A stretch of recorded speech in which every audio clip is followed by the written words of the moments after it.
it came to a peak in his office one day when he grabbed me and tried to kiss me, and I pushed him off of me, and I could smell alcohol on his breath. He came at me again. He clearly didn't get the message. Most men, after one shove off, would know it's a no. Came at me again, and the same thing. I pushed him away, and I went over by the door to get out. He looked at me and said, "When is your contract up?" I was very young. I was at the very beginning of my career there, still a reporter in DC, working for Brit Hume and Kim Hume, and very green, but loving my time. And Roger took an interest in me early on. I think, in fairness to myself, it wasn't all because he wanted to sleep with me. I think he understood he had somebody who was a lawyer, who, had potential in this business that was unique, and that he really wanted to develop it because, above all, he was a capitalist. He wanted to make money. So he started to mentor me in a great way. He gave me so much good advice I still rely on and miss to this day. And we kind of became friends. He would have me to his house with his wife and with Doug for dinner, and we went many times, and I got to know him. And then he would make bawdy comments to me a lot, which didn't faze me. I had come off 10 years of practicing law. Like I said, we were pretty raunchy in the law. Not quite this raunchy, but, salty language. And I'm almost impossible to offend. I'm really hard to offend. I'm freaking Irish. We don't offend easy. So I don't know. I wasn't too fazed by the inappropriate comments about women's looks or this one slept her way to the top, that kind of thing. I remember getting worried when he said, "I'll spare this news anchor the identification," but he said, "This anchor who I admired at another network was smart. She slept with her boss, and that gave her every opportunity she ever wanted. That's how she got to the top." And I remember being like, now that's different from just body. That sounds like an invitation. Mm-hmm. And then there'd be more inappropriate comments about me. The initial comments were just about, in general, like sexual. It's almost like how a groomer, frankly, operates. Then he gets specific about me. And he said something about how good he thought I would look in my bra and panties. I was like, all right, now we're really over on thin ice. In no world is this okay talk between a boss, the most powerful man in news, and a first-year reporter.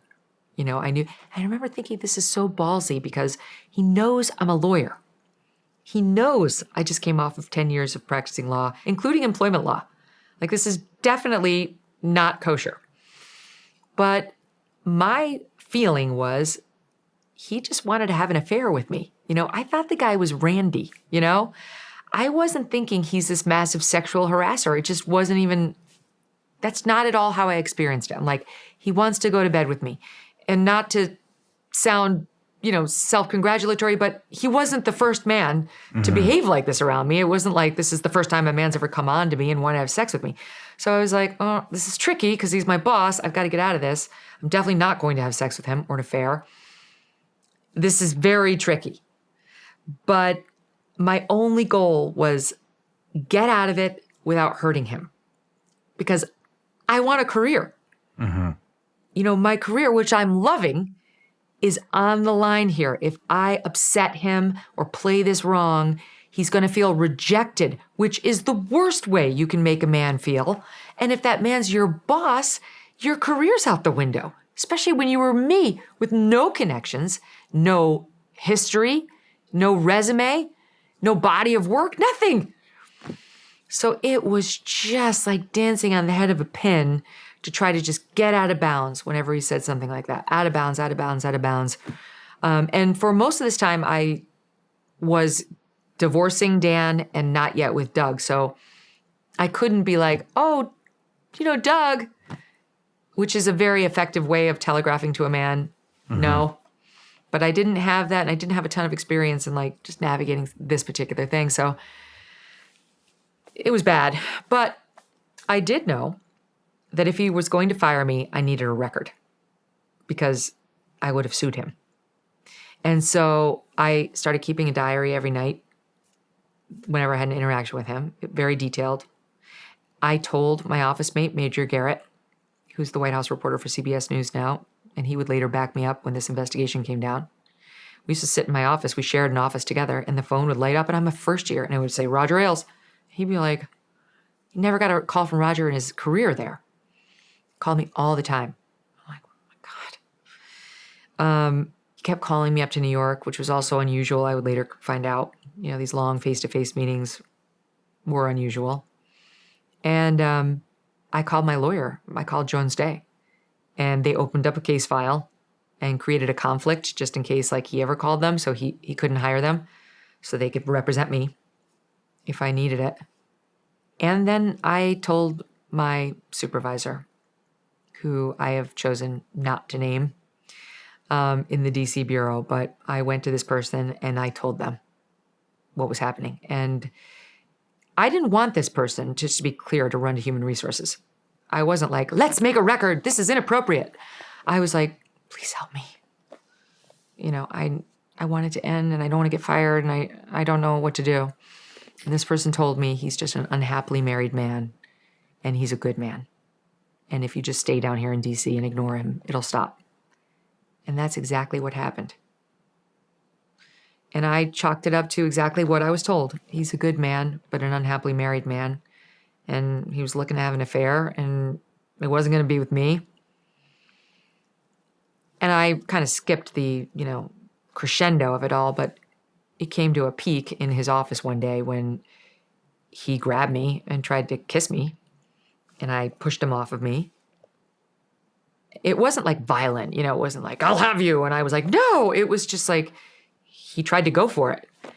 And I pushed him back. And I could smell alcohol on his breath. And he came at me again. He clearly didn't get the message. Most men, after one shove off, would know it's a no. He came at me again. And the same thing. I pushed him away and I went over by the door to get out. He used to lock the door when not just me, but women were in there. And he looked at me and said, when is your contract up? And it was soon. I remember telling him whenever it was up. And then he came for me a third time. A third time? Yeah. And I pretended to stumble off of my high heel. To get away from him. And I ran out the door. And I called my Jones Day lawyer in tears. I'm definitely getting fired. This is going to be a disaster. And that's when they opened up the case file and did all that stuff. But ultimately, I did what, my friend and supervisor told me to do. And he did. He didn't pursue it, and he did not exact any sort of retribution on me. He got past it. He ignored me. I was a peon. And I just nose to the grindstone for the next couple of years down there. A couple years went by, and he promoted me to anchor. The long meetings stopped, and I got the anchor job. I was earning my bones that time. I was doing really solid reporting on big, big cases. So it wasn't oh, gee, nothing happened, and then he gave me, I worked, and I was getting well known, and there was buzz. I was coming up. And then he made me an anchor, and he never bothered me again. Never. He was always the perfect gentleman with me after that. He had gotten the message. He still was bawdy here and there, but never about me. He clearly, and then I was with Doug, and he was always respectful of that. When did you become aware of all the other women? So I found out that my closest friend there, Janice Dean, she's the meteorologist, also had an experience with him. And we kind of laughed. We weren't thinking he was this massive harasser. We were like, oh, men, And it was right at the same time mine happened. So I filed that under, took a shot with her too. Didn't work out with me, took a shot with her, didn't work out with her. Her story always, made me laugh because he took her out for a job interview at a hotel. And not a hotel room, but in a restaurant. And they had a glass of wine, and before she knew it, he was reaching out to hold her hands across the table, which is a weird move on a job interview. And he said to her, I need to know how you see me. And Janice, who's just the best, was like a teacher, like a mentor. Anyway, we used to laugh about that story. It was like, these pervy old men. That was the file it was in. So this is like similar to getting heckled at the nursing home. Yeah, it's like harmless. Well, once I got past my thing, which was definitely not harmless, it had the potential to do a lot of harm. It was like, all right, it's done. I managed it. I don't want to make a federal case out of it at all. And neither did she. She wanted her job. He offered her a job. She rejected him. She had the same experience. She rejected him, and he hired her anyway, and then left her alone. So we both had it in the file of he took a shot, it didn't work out. That happens. It's not supposed to happen in the work exactly with the boss, but it does happen.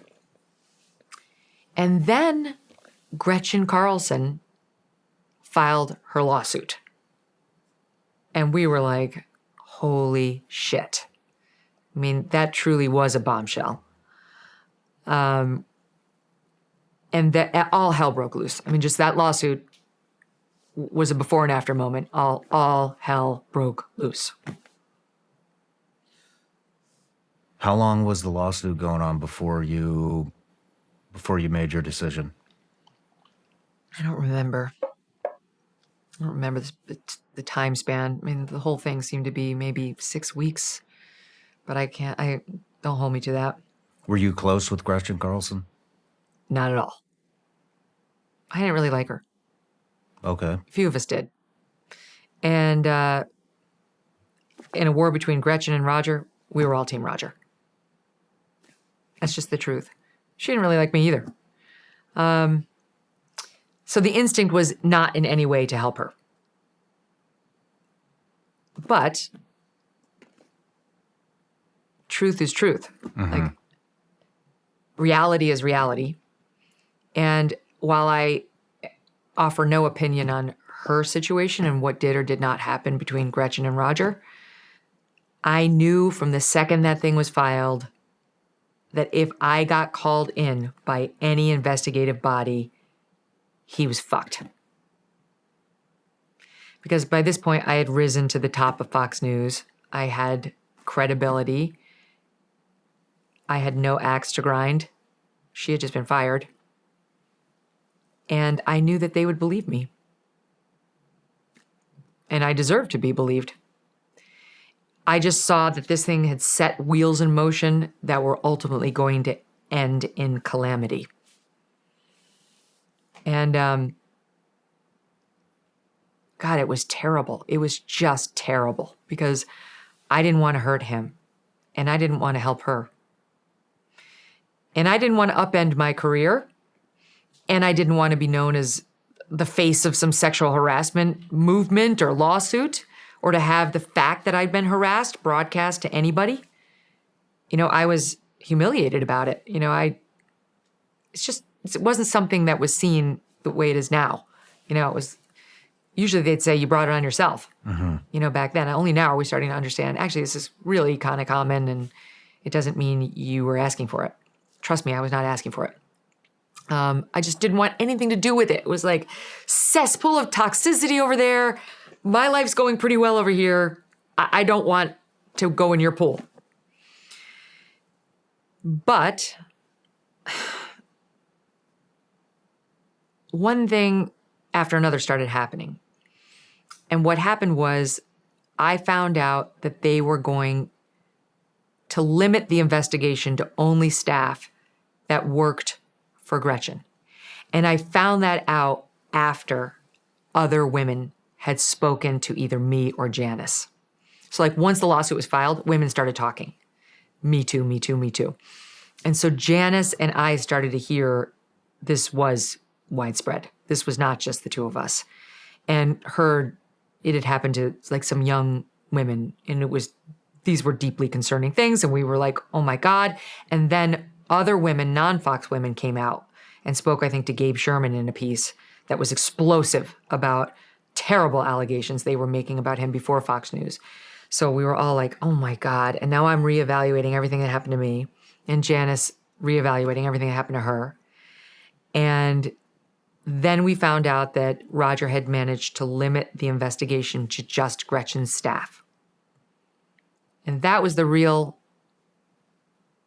moment of reconciliation for me, because I knew that would end it. That would have ended it, and he would have been fine. They would not have talked to Janice. They would not have talked to me. They would not have talked to the other women we now knew about. And I knew women not only at Fox, but at CNN, like elsewhere, who had worked for him at this point. And it's just,